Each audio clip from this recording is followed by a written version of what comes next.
Chapter 151. Marriage Trial Assigned. Dominic's words, coupled with his appearance, reminded everyone in the room that he was more than just a simple gunsmith and advisor. He hadn't meant it that way, though it was true that the Earl, his uncle, had assigned him a tutor as a child. It was not out of duty as a royal, though. It was because he was happier running around in the woods or assisting his parents with their work than he was studying at the manor school. So, he needed someone to keep him from getting distracted from his studies and wandering away. But as a child, he had a much harder time dealing with the draconic side of his nature, and most of the time, he couldn't even keep his fingernails from growing out into claws. He would see something in a tree, then a half-second later, he would have 5-centimeter-long claws to help him climb. That hadn't happened in years. His nails were currently trimmed, but they were still as hard as dragon claws. Interesting. We've got representatives from both major noble academies insignia, as well as a product of Wavemate's private tutoring. Prince Claudius noted. One of the Biverlow Academy nobles chuckled. I can only imagine what those beasts train their children to behave like. It would certainly never measure up to the decorum of the ladies in Port Tarley. Thorvald gave a wistful sigh. Ah, the ladies of Port Tarley. How I do miss them. I do attempt to stop in every time I sail south to Marascomia or Roth's Reach. The others chuckled quietly, and Dominic realized that he had missed something. Other than the obvious fact that it was not noble ladies that Lord Thorvald was referring to. Dominic smiled at the lord from Port Tarley. Most undignified, I agree. Would you believe that they had young girls of only 5 or 6 training with the sword, running about in pants, climbing trees with the boys? All horribly chaotic. The nobleman was about to retort. Then he caught the sarcasm in Dominic's voice and remembered just what he was here for. The youngest 3 princesses of Signia were all paladins and notorious tomboys. The crown prince was struggling to keep a straight face as he ate. It was tempting to join the verbal sparring match, but today was for the younger men to establish a pecking order among themselves. So, it is true what the King of Dagos said then? That the Wavemates nobles were put down because they all went feral and started eating people like animals. One of the other nobles asked, pushing the topic, in hopes of getting Dominic to falter and make a fool of himself. Dominic rolled his eyes dramatically. Of course not. Even a man of isolated upbringing such as myself knows that you don't use your teeth when eating people. It's hardly a dangerous pastime. The princess choked on her wine, and Dominic heard the crown prince's knee thump the underside of the table while Thorvald howled in laughter. But that's hardly dinner table discussion. Even if this steak is so wonderfully soft that you hardly need to chew it. My compliments to the royal chef. Dominic added. Nobody knew how to follow that comment up. In their opinion, Dominic was lucky that the crown prince hadn't ejected him from the table, or from the competition entirely. There was a limit to the crude humor you could express at a royal function. Another course was brought, and the conversation changed to the merits that the other nobles had earned for themselves. Neither West Kyria nor Midfield had been engaged in any major wars or border conflicts in recent years, so the younger nobles of their nations had no military merits to show off. But none of the others present, other than Dominic, had gone to battle either. They had all been recalled home to wait on attacks that never came, as they were hundreds or even 1,000 kilometers from the battles. So, the stories were mostly of training accomplishments, with the occasional barb at their competitors. It wasn't hard to tell that the stories were boring everyone by the time that the dessert service was complete, and the royals were preparing to excuse themselves immediately. Advisor Dominic, there is a morning strategy meeting, and the courtship trials do not excuse you from your duties. I will see you in the morning. Crown Prince Claudius announced as he got to his feet. It has been a pleasure meeting you all, but I do have duties to attend. Sister, will you join me? The Crown Prince added. Once the royals were gone, the nobles all turned on Dominic. What sort of game are you playing? Did you think silence would help sell your case to the princess while we boasted about small accomplishments? A dark-haired noble, who Dominic vaguely recalled as having introduced himself as a son of Baron Milworthia, asked. Dominic shook his head. What would I even tell her? Perhaps of my gallantry in battle? The soldiers and Dagos infiltrators I cut down with magic and pistols? Or of the success of the Magitech rifles I made? None of them would do me any good. She was standing right next to me for the vast majority of the siege, and she was already debriefed on the rest. The noble nodded in understanding. I see. So, you have the early lead, but that's all old news, and now you've got to come up with something to get her to see you as more than just an advisor. Dominic nodded. Exactly. Winning a duel didn't even get a round of applause out of her, so I'm going to have to try harder. The nobles nodded in understanding, but Thorvald's eyes went to Dominic's wrist, where he was still wearing her token. The dragonkin was a true master of understatement. Could it be that he had stolen the princess virtue, and the rushed marriage plans were actually a cover for an impending scandal? He had that "I could have your girlfriend" sort of face. Chapter 152. Reputation Matters. Dominic had no idea that Thorvald had gone down such a route with his thinking, and instead decided to focus on the tasks at hand. There would be an early morning strategy meeting, and before that, he would have to come up with a full education plan for both sons and daughters. Doing it by the Signia Royal Etiquette book would be dry and dusty, possibly trauma-inducing, as they had both shared the same tutor. So, Dominic pulled the early life training from his own youth, then realized that a lot of it was actually tailored to Dragonkin. No, that was a selling point. Dominic dutifully wrote out the lesson plans from his own toddlerhood, with the magical languages included in the basic learning as a child when they were easiest to master. Then magical skills training starting at 5, when the first magical abilities were likely to start appearing. He modified all the lessons that he didn't like, in favor of versions that were more fun and more memorable. If he remembered them now, they had to be good. Of course, he didn't forget all the discipline and mental focus activities that were essential to any young magic user. Then, he went over them again, using what he remembered of the girls in the manor, as well as the princesses of Signia's stories. Between them, he thought that he had a fairly workable lesson plan. Then, Pops came out to the main room with coffee, and Dominic realized that he had been at it all night, and it was time for him to work again. This will be a long day.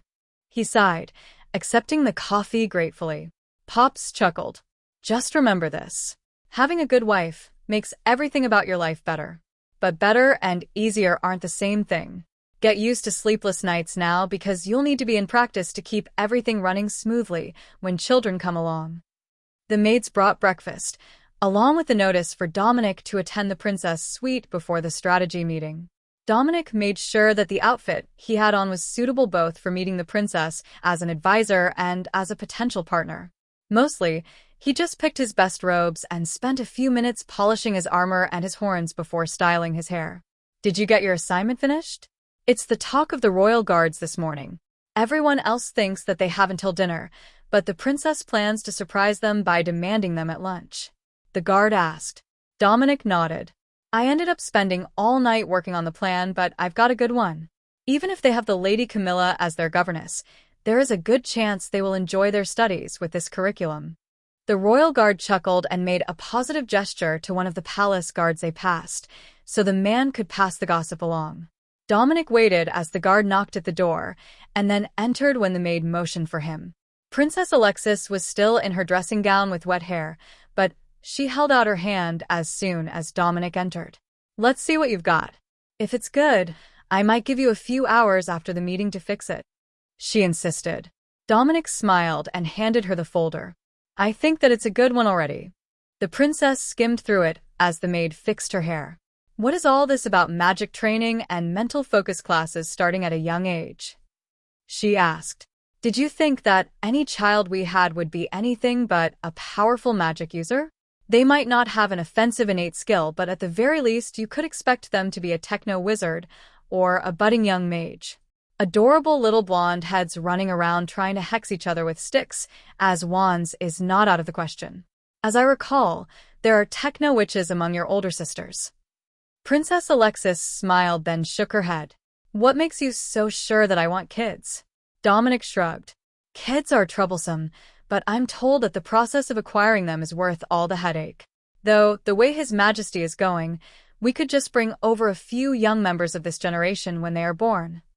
Alexis rolled her eyes at him and handed him notes for the day. Go sit in the other room while I get dressed. Have all that information memorized before we go. They're unlikely to ask us any questions, but Be prepared to remind me of anything that I might have forgotten," she insisted. Dominic sat down in the waiting room and used the arm of a comfortable chair to read, and found himself staring at the first page's title. Armistice Details. The first parts were just royal legalese about the time and date of the arrangements, the nobles involved, which Dominic tried to commit to memory, and then it got into the actual details. In exchange for returning the remainder of Dago's border to its previous extents, and for reparations due after the unprovoked hostilities, Signia requires that the Stantia province be turned over to Signia unconditionally and in its current state as of the signing of the armistice. There were details of battles from the entirety of the war listed after that, with casualties and major noble deaths listed. There were not only numerous big names, but many extended families suffering casualties. That would be crippling for Dagos, with so many of their established leaders dead during the war. Most of it appeared to be bad luck, but some of it was actually targeted action. The second prince had not been idle during the war, and Dominic noted at least 5 major nobles, or their heirs, who were assassinated by him before the king of Dagos was killed. Then he got to the numbers for the battle at Burton. 1 duke, 8 barons, 5 of the duke's sons, and over 70,000 other confirmed casualties. A large force retreated from the siege during the battle, either deserting or ordered to retreat. So, the numbers weren't as high as what Dominic had seen on the battlefield, but still staggering. And that didn't even count the wounded who retreated. Chapter 153. War Damages. Dominic was startled by the sound of the door slamming open. Crown Prince Claudius stormed into the room, then stopped when he realized that Dominic and Alexis were in separate rooms as she finished getting ready. "Crown Prince. Good morning. There is coffee if you would like." Dominic greeted him with a genuine smile. So, Claudius really had meant the "keep your hands off my sister" part of the message. Alexis stuck her head around the corner and gave her brother an annoyed look, which he returned with a straightening of his back, emphasizing that he was the one being proper. When Dominic was just her advisor, good behavior was a simple matter of professional expectations. But now that he was also a suitor, there were other considerations and reputations to maintain. "First brother, we are ready to head for the meeting," Alexis announced, while Claudius stood in uncomfortable silence at the door between the 2 rooms. Alexis moved to have Dominic escort her out of the room, but Claudius moved between them. She smirked up at him, then took his arm and stepped out of the room. "Off we go. A chaperone trip to the strategy room," she joked. Claudius sighed. "Can you not be serious, sister? I swear, you're determined to give me gray hairs before my children even reach the academy." "Surely not. Though, with your pale blonde, perhaps you already do, and it's just hidden from sight." The Crown Prince gave her an unimpressed look as they entered the strategy room, then stepped behind the desk to stand next to the king, while Dominic moved to the wall behind Princess Alexis. The meeting started out as expected, with the king and the Crown Prince going over the combat information from the war, but after half an hour, it started to take a turn that was not in the notes. The political situation in Dagos appears to be worse than we had expected. Multiple years of crop failures have required them to borrow from the national treasury, and now from the moneylenders as well. We had intended to ask for territory as the majority of our compensation, but it appears we might not be able to recover any of the other losses. They simply don't have anything left to give. Signia took heavy damage from their stunt with the monsters, and many of our cities and towns suffered either bombing raids or paratrooper invasions. While we didn't borrow money from outside sources, that has left our finances severely strained. And the rebuilding hasn't even started yet. As such, we are going to be considering new initiatives not only to raise revenue, but to improve the state of the cities that were heavily damaged. It will be hard on all of the nobles of Signia, but I believe that we can do this without conscription," the king announced. Princess Alexis stepped back to get advice, and Dominic whispered in her ear. "If they commission large amounts of magitech to be exported to a trusted ally, and either put a tariff on foreign buyers, or have it made for the crown and then resold at a markup, they could raise revenue fast. Signia is ahead of everyone else on that front," he whispered. "Risks. That they aren't good allies, and that techno-magic comes back in the hands of a foreign army," Dominic elaborated. Princess Alexis nodded, and Dominic carefully listened to see if he could hear what the other advisors were suggesting and what the other royals had in mind. Most of the ideas were the decentralized sort. Demand taxes from the nobles for the rebuilding, let them find a way to raise them. Unlike many kingdoms, that was Sigmia's preferred method, instead of taxing every resident individually. Are there any alternative ideas? The king asked, looking around at his children. Princess Alexis cleared her throat.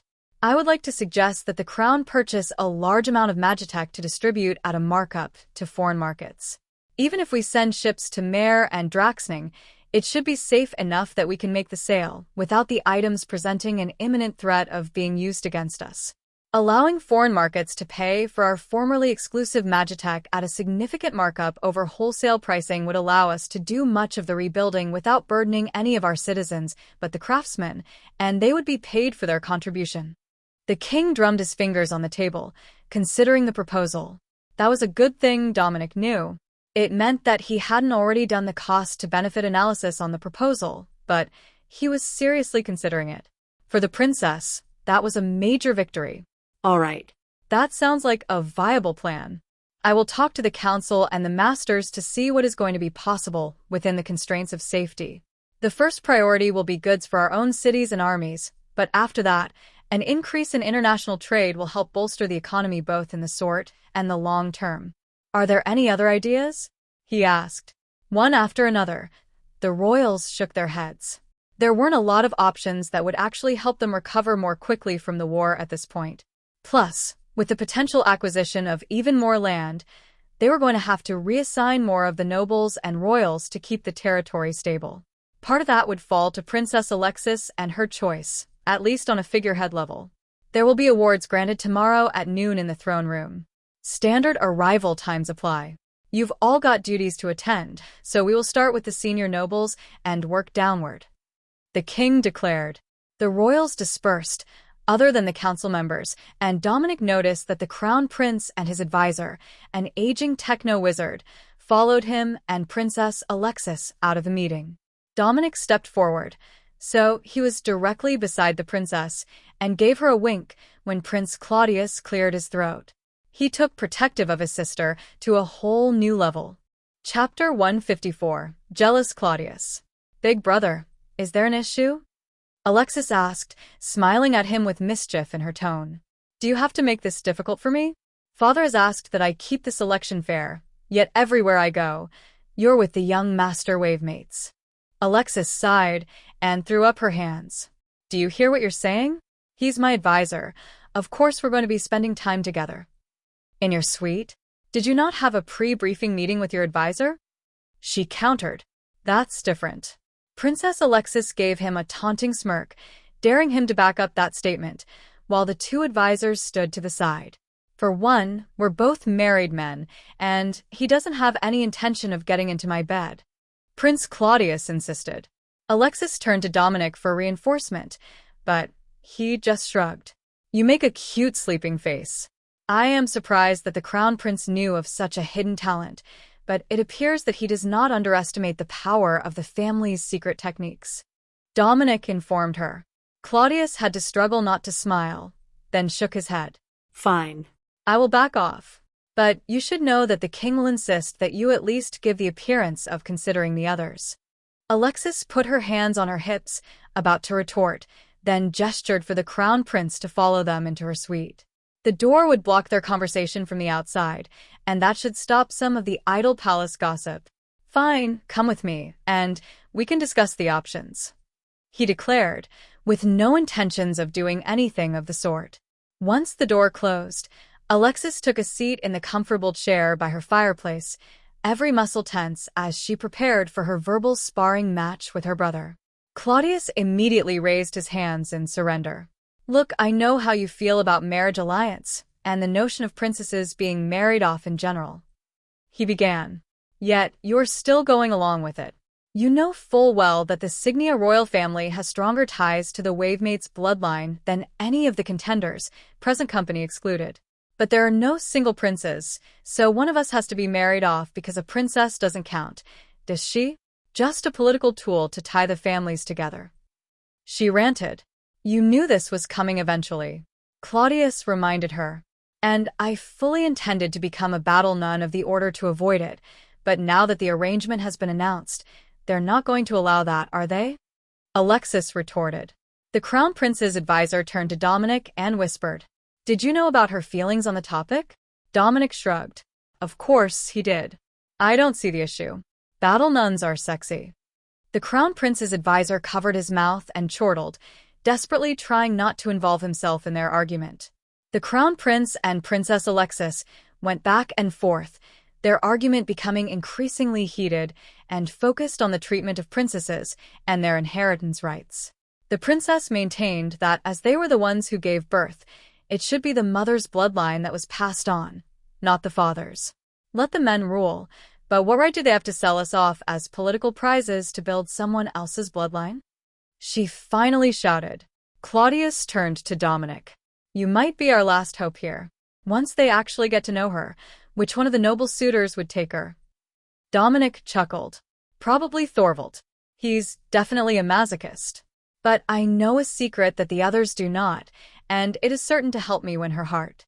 The Crown Prince cocked his head. Doubtful. They all grew up around the twin princesses. Even Alexis scoffed at the notion. Don't believe me? Second shelf, page 213. Dominic winked at the princess, who burst into laughter.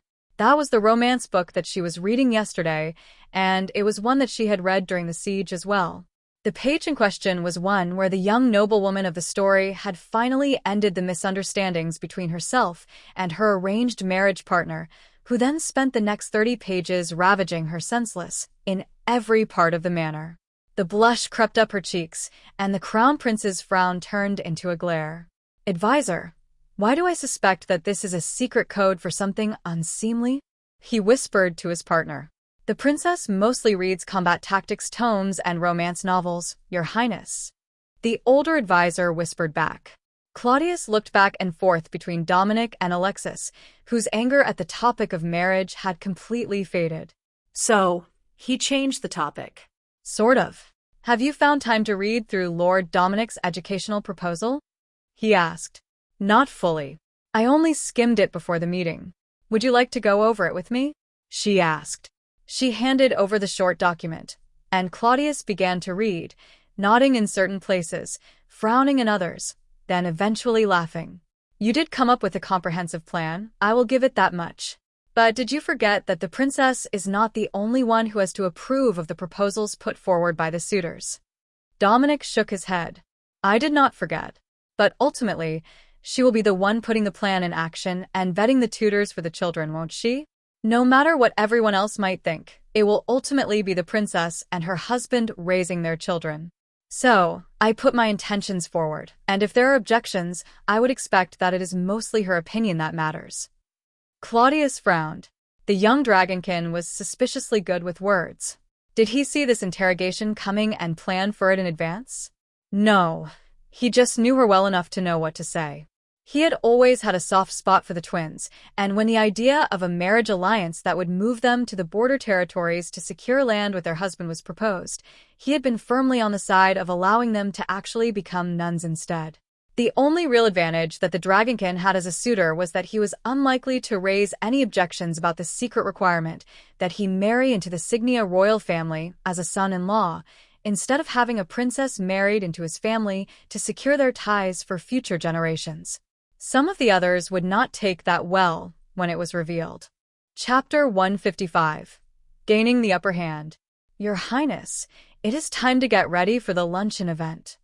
Alexis maid informed them, ending the discussion. Claudius waved his hand. Go, get ready, and I will discuss the finer points of the parenting plan with Lord Dominic. Once she was in the other room, the Crown Prince turned on Dominic. Do you feel that you have an honest chance against the others?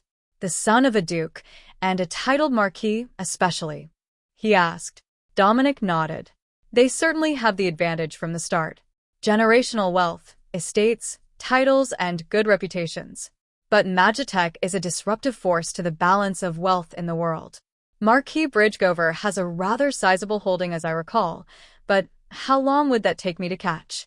Now, Obtaining land might be impossible without the favor of the crown. But now that I have the reputation of the royal forges behind my work, how hard would it be for me to sell 100 rare grade rifles?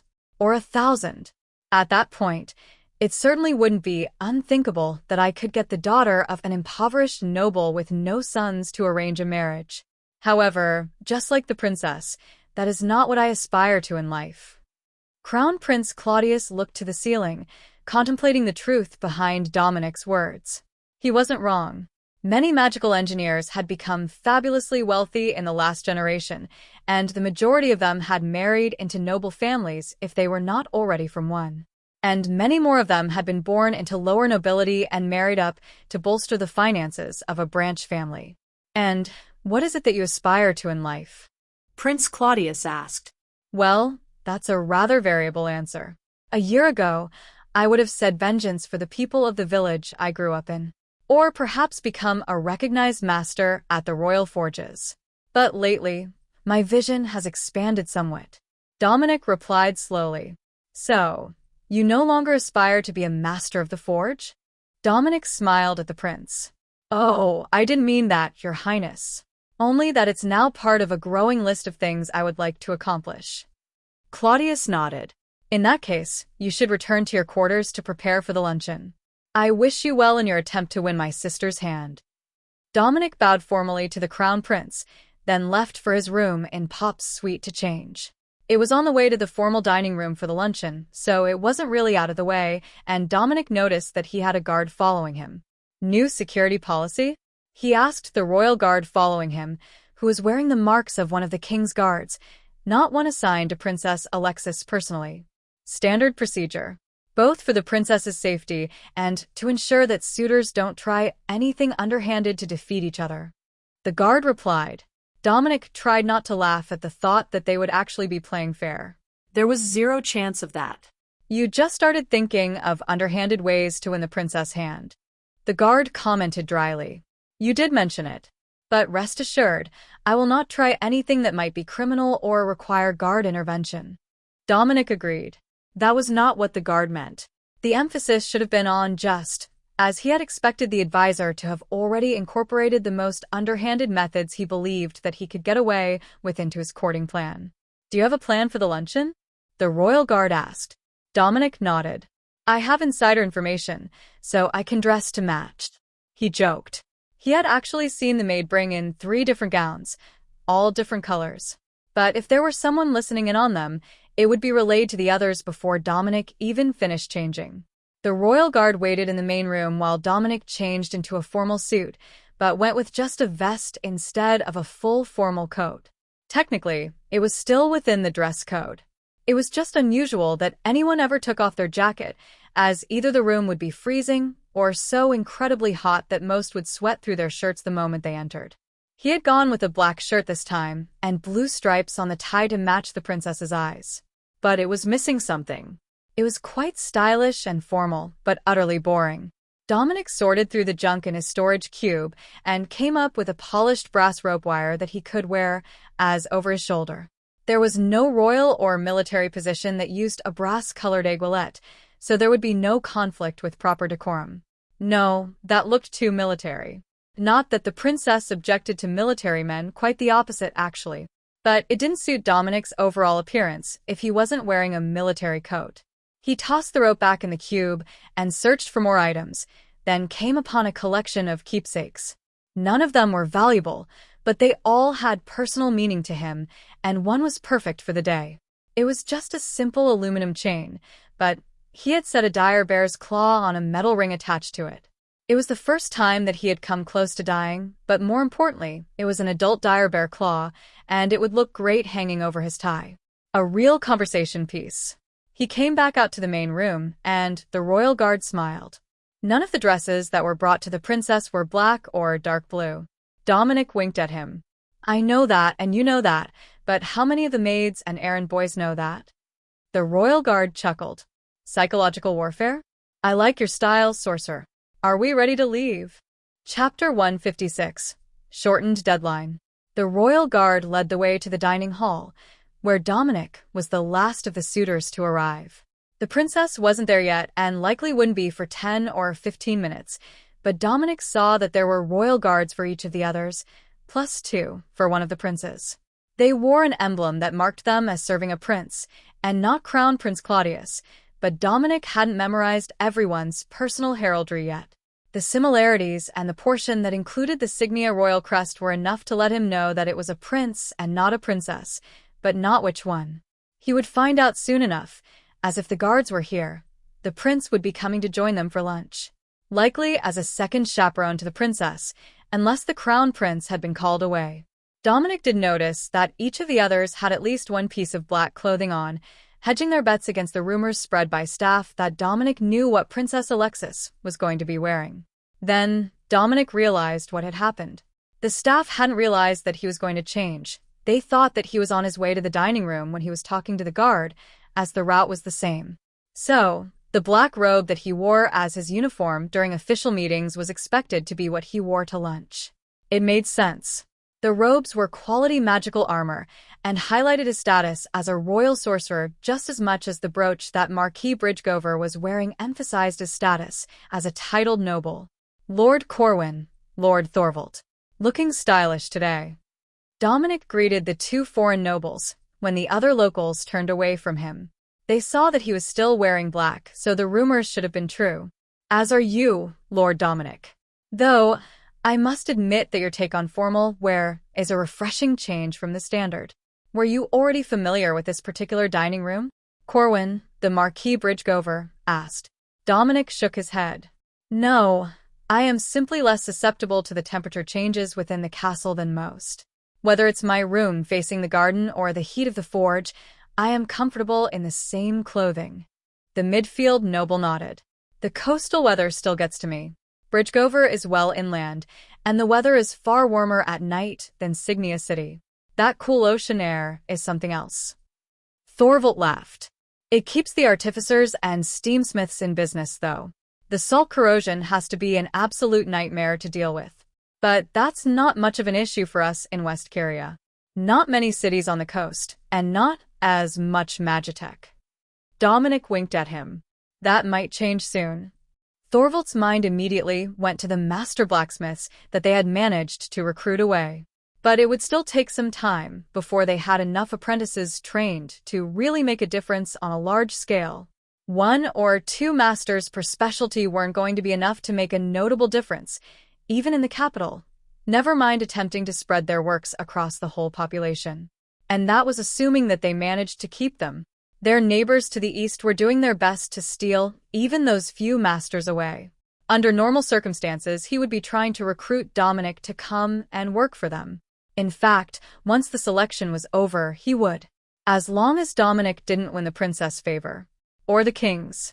It wasn't exactly a secret that the princess was only going along with the process because it was politically necessary, and she had already garnered large concessions from her father for the cause. Just the fact that they were competing and not bargaining with the king's representative was enough to prove that. If that had been the case, Thorvald was certain that he would have managed to secure a marriage alliance on behalf of his family already. His family's wealth and power dwarfed the rest of the competitors combined. But they would only do him so much good here. He had memorized the lesson plan that the staff he had come with had prepared so that he could answer all the appropriate questions. But he was still at a loss as to why it even mattered. It looked more like a reason to eliminate some of the less qualified, but really it was just an excuse to get rid of whoever the princess didn't like on a personal level. Just a show, so the lesson plan shouldn't actually matter. The sound of armored guards marching along with the clicking of formal boot heels, which were often metal-capped, caught Dominic's attention and let him know that the important guests were about to arrive. Those ears of yours aren't just for show, are they? Thorvald asked. Dominic chuckled. His ears weren't overly large, but were distinctly pointy. They were extremely sensitive, though. Of course not. But they're both a blessing and a curse. Some things you can't unhear. The atmosphere was tense as the guests entered, and none of them were Princess Alexis. Instead, the first and second princes were there with a group of older women, including Lady Camilla. Gentlemen, we have brought the royal tutors out to review your lesson plans, to verify their likely effectiveness. Crown Prince Corbin declared. He handed a folder to one of the ladies and then motioned the group forward as the other nobles panicked. They had expected that nobody would actually read the documents and thought that they were mostly just a proof of education. Well, they might still be nothing more than that, but if royal tutors were grading them like a test paper, they had an actual reason to be nervous about the outcome. Lord Sorcerer Dominic, I have your document. You may call me Baroness Black, and I will be doing the official review. The elderly woman Claudius handed the folder to announce as she approached. Wonderful to meet you, Baroness. Shall we sit? There is tea. Dominic replied. Now, to try to impress another person with his plan. Chapter 157. Papers graded. As it turned out, the Baroness was not interested in questions. She simply read the document, took out a fountain pen with red ink, and began to make corrections to his grammar instead. Dominic hadn't thought that there were any major issues with his writing, but there was a surprising amount of red ink on each page by the time that she was finished. When she got to the end of the report, she waited for the last of her red ink to dry, then carefully closed the folder and finally looked up at Dominic. Solid effort. The educational plan is sound, with the assumption that your children would be heavily influenced by Dragonkin lineage. There were no missed essential topics, and an acceptable balance between education and physical training. Your verbiage is middling, and your grammar is barely acceptable for an advisor. But again, passable. How much of this was based on your own training? She asked. About 3/4. The rest was brought from what I learned of Signia childhood education, or adapted to replace portions I found less effective. Dominic replied. The tutor nodded once, then took a final sip of her tea and left with the graded report in her hands. With the tutor gone, Dominic didn't have anything to do for a few minutes. He took the chance to see how the others were doing and saw many stressed faces. Thorvald looked like he might cry as Lady Camilla criticized the details of his plan. Whoever had written it for him had forgotten that Signia was much more Magitech-focused and hadn't put anything on the topic into the childhood learning plan. Nor had they put any magical training into the plan. Only swordsmanship was only listed for the boys. Half a century ago, it would have been a flawless plan. But now, with every nation and every noble family struggling to get ahead in the race to remain relevant as Magitech began to become part of daily life, it was hopelessly outdated. Slowly, all the royal tutors left, and Crown Prince Claudius tapped the table to gather everyone's attention. Good work on your first trial, everyone. Before the princess arrives, we will be introducing the second trial. This is one that none of you should have any particular issues with, but the results will be critically important to His Majesty the King's opinion of your marriage prospects. The King's opinion rested on the next result? That was troubling. And an excellent opportunity. The Crown Prince's smile was not a friendly one as he continued. Each of you will be given documents on a hypothetical landholding. You will have 3 days to complete a staffing, budget, and operational plan for the estate. Be thorough, be detailed.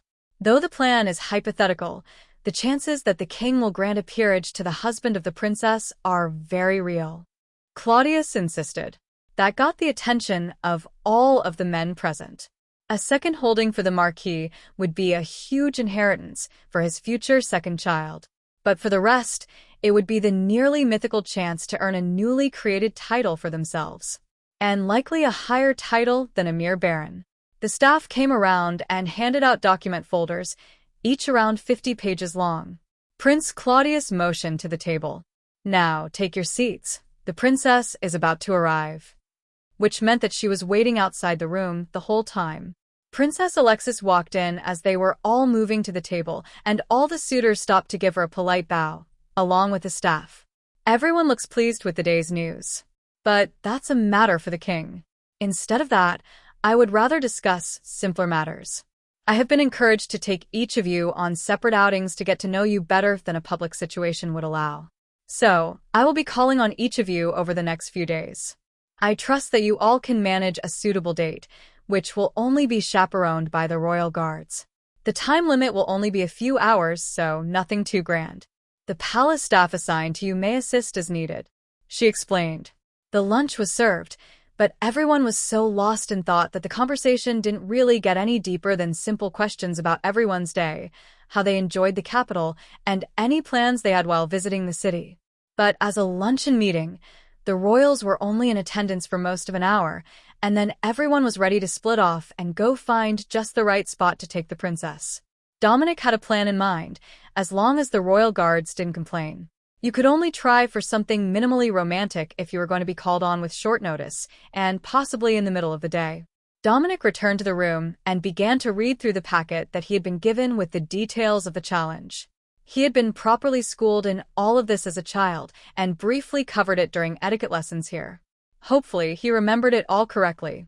The proper operation of a household and land holding had been one of the most boring and seemingly irrelevant topics to him, raised outside of town, as an only child on a plot too small to need hired hands. But it was the details themselves that had Dominic the most concerned. They weren't giving him anything to work with in the way of existing structure. There was a manor house, farms in need of renovation, land that hadn't been worked in a decade, and the residents would be recruited from nearby cities with the promise of 2 years' tax and crop share free living. That would get at least a few of the residents of the city to move. Normally, the sharecroppers would give roughly a quarter of their crop to the lord in exchange for the land rent. So, 2 years without was a great boon to them. The issue was that Dominic could tell that this was intended to be a wavemates village that had been abandoned since the invasion. There would be more wrong with the village than simply being abandoned. So, he started to make notes of all the abandoned villages he had passed through and what he had noticed, then added the necessary work to the essential staffing that would be needed to run the territory. How they were going to actually make that a viable property within the 2-year grace period was the part which would have to impress the king, he assumed. And this plan was set up for failure. Chapter 158. The Bigger Picture. Dominic made notes on the important parts of staffing and the known status of the farms, then retired for the night, so he could get a good night's sleep. The next morning, he was ready to face the challenge with a fresh mind, and he even had coffee going before Pops got out of bed. They really are working you hard to earn the princess hand. What is the project this time? The old dwarf asked. They gave us details of an abandoned manor, then told us to find a way to get it rebuilt and providing for new residents within 2 years. Dominic explained. What have you thought of so far? Pops asked. Well, it's not that different in size from where I grew up. The number of farmhouses is about half. There are no rural houses for the woodcutters and such, but the total workable farmland is about 2/3, what I remember as a kid. The manor house is supposed to be abandoned, but inhabitable. So, I'm assuming that means in need of major repairs, but safe to live in while they're being done. So what I came up with was just all the essential people from the village, then 2/3 as many farmers. Dozens of houses will need to be built, and all of them will need to be fixed. But if I can come up with a budget for that and the proper staffing for the manor, I think we should be all right. I do at least remember how many residents were at my uncle's manor, so I've got some hope. Dominic explained. And some of the others are children of barons, so they've lived in a situation like this all their lives. They just never had to build it from scratch. Pops agreed. Dominic nodded. Good point. It's not entirely about the budget and how we manage the funding.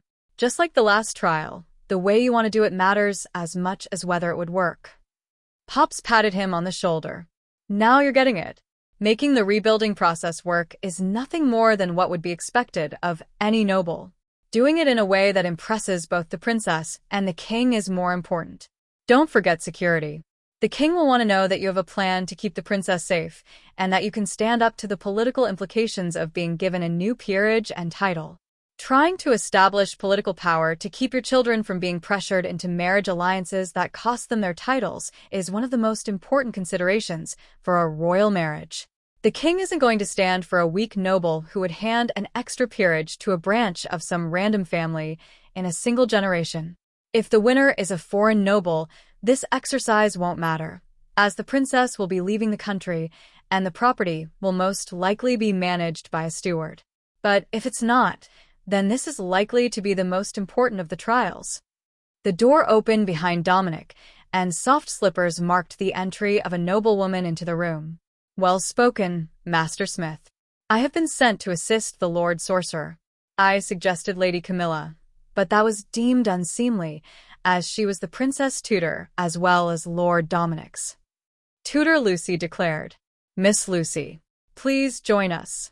Would you like a coffee?" Dominic asked. Yes, coffee might be necessary today. The trials are on a much more accelerated schedule than is customary, so there is no time to waste. She agreed. Oh, What is the usual schedule? Dominic asked. 1 month per trial. They're not usually any more complex, but the king normally allows the suitors an entire month to form the perfect response to each question.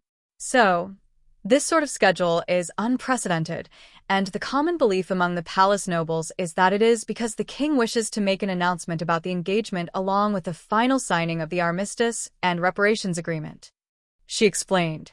So, if all goes to plan, Dagos will publicly suffer their loss, the reparations order will be made, and rewards will be given to various nobles, including the princess and her groom. Dominic realized. It would be a huge event for Signia, and it would draw dignitaries from many countries away. The actual marriage would most likely be half a year later, so it could be done in the spring. That was the custom for royal weddings. But the announcement of the engagement and the awarding of whatever the groom was to be given would please the people. She was a celebrity in the capital after all, an idol for young girls. Dominic showed the tutor the notes that he had made so far, going over the necessities of running a manor, everything that he remembered should be stocked in it, and then the staffing and the likely items that would be needed by the farmers to get a crop the first year. What he didn't realize was that the manor of an Earl of Wavemates and his royal family members was far different from the average Signia manor. For one, Dominic had included multiple techno-mages, artificers, and other magic users into the staff as essential services. But in Signia, such a thing was pure luxury for the higher nobles and incredibly expensive. You want a techno-wizard as the maintenance man for the manor? Tutor Lucy asked. Yes? Is that not how it is usually done? They fix what breaks within the house. There is a groundskeeper on the list as well as maids, so it's not like I'm asking a techno-wizard to paint walls. The tutor smiled. All right, time to introduce you to Signia Common Sense, Introductory level for Dragonkin. Forge Master Pops, this might take some time. Should we move the lesson, so you can prepare for your day? Pops just shook his head and had the maids serve them all breakfast. No, I think the forge will be all right without me for an hour. I would really like to know what goes through my apprentice's mind some days. Chapter 159, Mistaken Expectations. Dominic shrugged. I take it that the amount of magitech expected to be in a house does not warrant having a techno-wizard on staff. Pops nodded. Most definitely not. Plus, you're a blacksmith. How much of the magitech can you not fix yourself? Bring in a standard handyman to fix plumbing leaks and change magitech lights or broken windows. Dominic laughed. You know, I believe that I may have been overthinking things. It's not just any manor, but my own. Thanks, Pops. Miss Lucy rolled her eyes. Men are simple creatures, are they not? I would have gone into so much more detail about what and why you should be cutting expenses, but it all boils down to because you can do it yourself, doesn't it? Pops shrugged and sipped his morning ale. It's a great cost savings to be able to do things yourself, and as a royal smith, or former royal smith if he gets a peerage after winning the contest to become the princess betrothed, he will also have the status to sell crafted magitech and tools. Dominic smiled. Oh, that is a great point. A few hours in the forge every day will give some extra budget to overcome the shortfalls in the first 2 years. It would also make it extremely inexpensive to equip the guards. Pops left for work, and Dominic sighed. You know, they're going to fire me from the forge one of these days. I'm hardly there anymore. Lucy laughed. Just assemble a few rifles and turn them at the end of the day, and they'll consider you to be ahead of half the staff in production. You've likely got spare parts, don't you? Dominic nodded. I used a lot of them for the Natural Sons Regiment, but I've got a few rifles worth left. I left with a lot of spare rifle parts. He had also left with his jigs and tooling. Making the raw parts would take time, but he could make the rifles themselves quickly enough once he had the raw stock. The tutor accepted that as the end of the topic and turned back to Dominic's budgetary plans. All right, let's start again using these numbers. then subtract what you can do yourself to help establish the estate. But don't forget to plan for raw materials costs. The king might expect you to fund most of it yourself, but he might also grant a large stipend to the chosen fiancé. If that's the case, then making the operation of the manor as affordable as possible becomes even more important, as it reduces the load on the new residents when they move in. The more appealing you can make it, the higher the quality of the farmers and craftsmen you can recruit. She explained. I see what you're talking about. If I cut these positions, which aren't really full-time jobs, and then downgrade these others to basic journeymen, not specialists like we had at home when I was young, that leaves a huge extra amount of money. Then, if I do these parts of the repairs myself, that's even better. I wonder if there is a Magitech orb that will let me make stone walls and tile roofs? Or even copper roofing. I have a clay to steel spell. A similar one for copper would let me do most of the roofing repairs. Dominic suggested. Both of those exist. Fieldstone wall and clay to copper are both specialty orbs, but they're available in the city. However, I know a way that you can get them much more affordably. Dominic folded his hands into a pleading position. Master Engineer Lucy, would you be so kind as to help me acquire the needed technical magitech for this project? She was his magical engineering tutor. She definitely knew how to make them. Finish this budget first. Then we can start on the magitech that you will need for the job. But the clay to copper spell is a magical gem, not a magitech orb. You will need to buy one of them, and they're not cheap, even with my connections. Copper is the most highly demanded metal in the city, so clay to copper isn't a spell gem that comes up on the open market. You need to go to the Royal Engineers to get one. She explained. Will they accept trades? Dominic asked. They don't need rifles, they're engineers. What about mana revolvers? Those are much more convenient for self-defense, and less clumsy than a sword when a formal event requires that you be armed. Plus, if you must use them, they can be instantly charged without breaking the restriction on displayed munitions and explosives. Dominic suggested. Lucy nodded. I think that they will accept that trade for the spell gems that you need. Fieldstone wall is a specialty orb, but it's mostly used by commoner laborers. It's not expensive. Perfect, I will make a properly decorative mana revolver tonight. Now, if I can recreate the fieldstone walls and the roofing, we should be able to cut the cost of home renovations to nearly nothing, as long as we bring the woodcutters and the sawmill operator first to create the joists and flooring for the houses. Then, with the cuts to the manor, I can still maintain appearances with this amount of annual funding.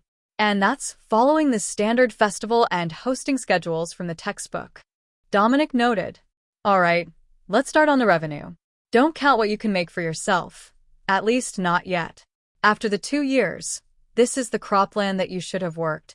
These are the crops that are suitable according to the data and the wholesale price if they sell to a merchant to take it to market. Most won't, as it is worth the effort to do the transportation themselves most of the time. But it's more applicable as a minimum price for your calculations. Line after line of math. Then more math to determine what everyone needed to survive on, what Dominic needed to pay out in wages, what would happen in a poor crop year, and more math just because there was always more math. You know, I used to think that royal etiquette lessons were stressful, but they've got nothing on this budget project. We're looking good on the budget so far, but we haven't even started on the numbers for recruiting a guard force. Dominic sighed.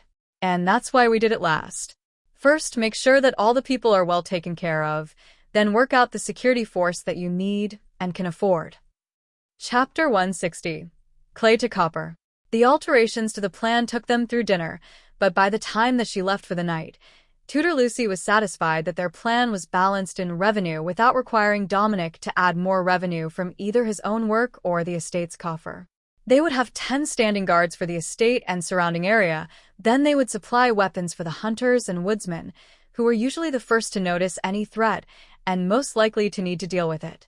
That added another 30 militia to the village defense force once they were at full population. But they didn't expect to get there in the first 2 years. The recruitment plan was to get all the essential people and a third of the farmers in the first year, then the necessary but not critical residents and another third of their full farm resident population in the second with a recruitment campaign. Dominic worked all night to get a revolver finished, and still managed to get a little sleep before the maids came in at first light to let him know that he had visitors. Dominic did his best to make himself look presentable and threw on a set of sorcerer robes with slippers to go out and meet the guests.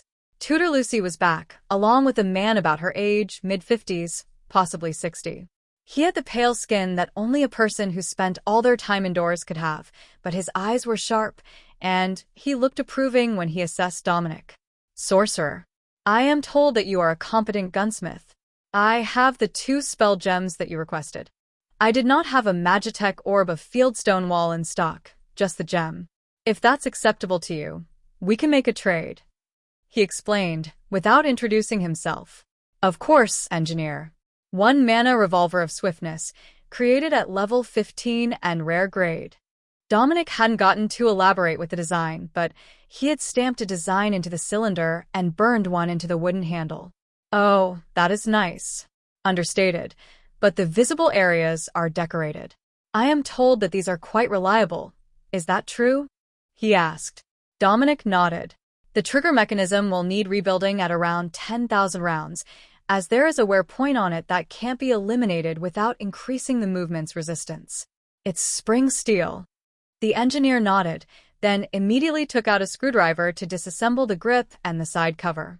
Lucy just shrugged, used to the ways of the tech-obsessed. But Dominic was actually proud of the internals of his mana revolvers. He had refined and reinforced them after seeing where the Magitech rifles were wearing out fastest. Flawless. Excellent work, young gunsmith.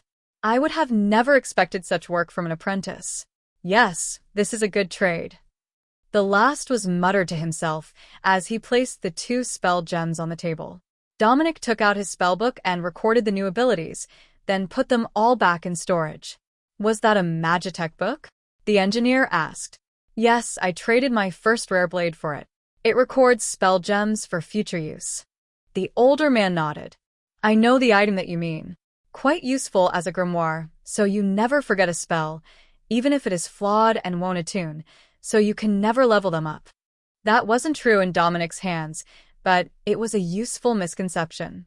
People would be less eager to trade him new spells if they knew that he could instantly use them at the same level as all his other abilities. But when Dominic checked the book, he noticed that it was now at level 8. All of the practice he had with area barrier spells during the siege had increased the level of the book as it channeled the spell. If he kept pushing to increase his magical aptitude, he might be able to get himself up to the level where he would be considered a master mage. Dominic wasn't sure where the change was, but he was sure that the rank did exist. It was in the etiquette book. Plus, there had to be intermediate steps, as the second prince had his battle mage trade skill core at level 40, and he was considered an archmage. So, perhaps level 20 or 25 to be considered a master. His spells should be suitably impressive by then. But he had more to worry about than just the level of his spells. For one, it was slowly sinking into his brain what he was actually doing. He was attempting to become a prince consort of Signia, arranging for himself to marry an actual princess, an adorably nerdy bookworm princess, who liked to kill monsters and drink with the Paladin Order in her spare time. It still didn't quite seem real. The engineer chuckled. You look like you're having an existential crisis. Was the pistol that precious to you? Dominic shook his head. I've made another and nearly 100 uncommon grade versions. It just occurred to me that I might have an actual chance at this. The winning an engagement to Princess Alexis part of the existential crisis, that is. The aging engineer laughed. Now that I can understand. I was the second son of a knight when I married the oldest daughter of a baron who had no sons. It might not be the same degree of prestige, but it was a huge thing for my entire family. Moving from knight's son to baron is a big thing for certain. Noble politics and rankings really are a complex game for everyone involved. I thought I understood them until I got myself involved. Dominic agreed. I had to learn how to manage a farm holding. You have to learn how to properly pamper a princess. I wish you the best of luck. The engineer joked. All right, Amos. We need to get to work. Did you want to stay and help, or are you busy? Lucy asked. I will stay. Perhaps the sorcerer has something interesting to show me today. Dominic laughed and placed one of the stamped mana pistols made with clay to steel on the table. I'm sure I can find something entertaining. Can you guess how long it takes to make that? Dominic replied. Amos sat down at the table with them and began turning the item in his hands. It's stamped out of clay? Brilliant. Mass-produced Magitech. I wish I could do that, but alas, I am not a sorcerer. Keeping the engineer entertained and happy shouldn't be too difficult.